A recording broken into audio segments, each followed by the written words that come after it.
Welcome to Not Milk Never Milk. Subscribe if you're lactose intolerant. You start by confirming the white cast is residue rather than bleaching damage. Gently blot a small section with isopropyl 70% on a cotton swab. This removes product buildup. Once done, shampoo the wig lace with a mild, pH-balanced cleanser to remove oils. Rinse thoroughly. Make sure to pat dry with a microfiber cloth and let the lace air dry flat. This initial cleaning prevents you from sealing in residue and prepares the surface for color correction or light tinting. Once the surface is clean, address mineral or alkaline deposits by applying a 1 water and white vinegar solution.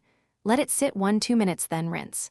If the cast persists, make a thin baking soda paste and dab minimally on affected spots.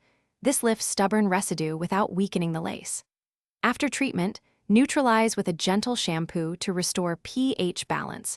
Rinse until water runs clear. Make sure to handle knots delicately to avoid loosening hair, and air dry on a flat surface.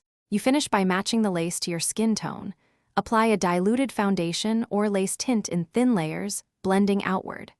Once the color matches, set it with a translucent powder or a light layer of wig adhesive for longevity. Allow full curing time. If you see uneven spots, add tiny touch-ups rather than a heavy coat. Troubleshooting tip: if white cast reappears, repeat the cleaning sequence and test a different tint product. Persistent haze often means deeper residue or fabric degradation, which... Thanks for watching. If this was helpful, leave a like and consider subscribing. See you next time.